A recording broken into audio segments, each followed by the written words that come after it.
একটা কথা কি জানেন, 1 মিনিট আগেও যারা মারা গেছেন তারাও কিন্তু ভাবতেন যে মৃত্যু এখনো অনেক দূরে,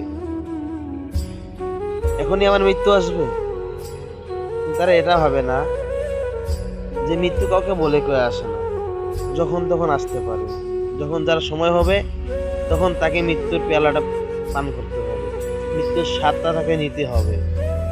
অনেকেই ভাবে যে এখনো বৃদ্ধ হলাম না, কোনো ছেলে মেয়েকে বিয়ে দিলাম না, এত তাড়াতাড়ি আমার মৃত্যু আসবে। জি ভাই, এখনো আপনার আপনার মৃত্যু কিন্তু আপনাকে বলে কয়ে আসবে না, আপনারও মৃত্যু আসবে। দেখেন না, অনেক মানুষ যুবকে মারা যায়, অনেক শিশু মারা যায়, বাবার কাঁধে ছেলের লাশ ওঠে, আবার ছেলের কাঁধেও বাবার লাশ ওঠে। এই জন্যে মৃত্যুকে বেশি বেশি স্মরণ করা।